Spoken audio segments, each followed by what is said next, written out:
Hello internet, it's just me this time. Because of logistical impossibilities we couldn't film a video together this week. However, I thought that I'd make you guys a short guide to living with a roommate, since that's what I've become an expert in the last 3.5 months. Point 1. Be nice. As I mentioned before, a good way to start out with your roommate is just to say hi. Ask how they're doing. Don't go looking for fights. If your roommate is someone who you don't know in advance and you go looking for fights, you are sure to get them, because there will be differences in your personalities and in the way you've used to handling things. And a good way to avoid those fights is to not set ridiculous standards. If you want everything to always be tip-top and super clean and shiny, and a roommate just isn't that kind of a person, it's better to meet them halfway and ask them to meet you halfway on some other things. Point 2. Respect each other's space.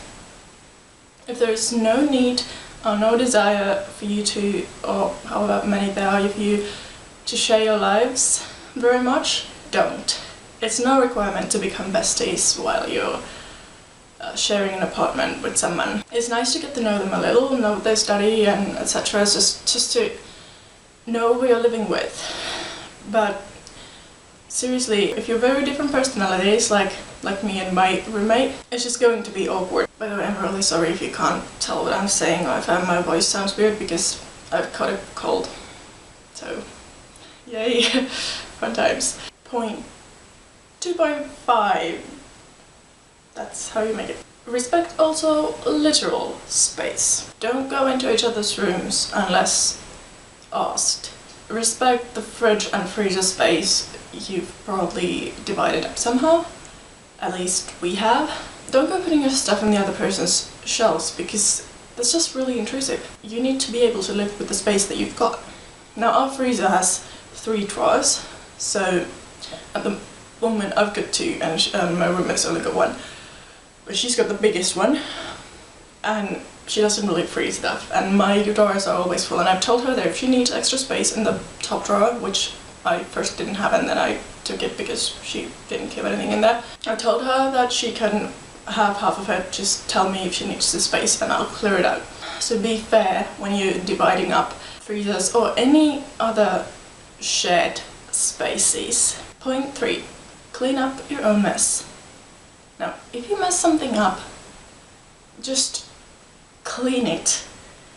I mean, if it's yours, then it doesn't matter, but if it's something that you both use, that you both share, then clean it, because let me tell you, it is the most annoying thing to start cooking only to smell a very unpleasant greasy smell coming off the hobs, and realizing that your roommate has cooked something on the hob and the grease is spattered everywhere and she hasn't cleaned the hobs, and now every hob is covered in grease and it's gonna burn onto the hob unless you take your stuff away from it immediately, let it cool down, and then clean it yourself, because they couldn't be bothered to clean their own mess. And if you have an agreement about tidying up, for example hoovering, that you each hoover every other week and the apartment thus gets hoovered every week, respect it, stick to it, do your part. Don't leave your messes to be cleaned up for your roommates, because that's just really an asshole thing to do.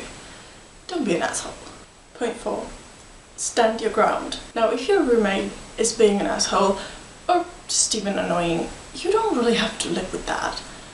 You can and you should call them out on it and tell them that you need to do what we agreed that you would do, or that you just need to be a decent person. Mostly people will take that fine, as long as you're polite and just nice. I mean, when my roommate didn't clean up the microwave glass platter and the thing that you put on the food so that it won't spatter everywhere, after she didn't clean it after she had boiled porridge over in the microwave, but she put them in the sink to be washed, and I was pretty pissed about that because I wanted to use the microwave. But then I just went to her and I asked her, could you please wash those things because I want to use the microwave? And she was like, okay, sure. And she did it, and then I could use the microwave, and everyone was happy. So most of these confrontations don't really need to be that confrontational if you're both decent people. But if your roommate is actually a horrible person, you have to call someone who's responsible and tell them that I cannot live with this person, assign me a new roommate. My friend had a roommate who would, for example, scream at other people for using the doors. Apparently that made too much noise for her, or something. Anyway, one of her other roommates then contacted someone who could do something about it, and now this roommate does not live there anymore. At least that's what I think.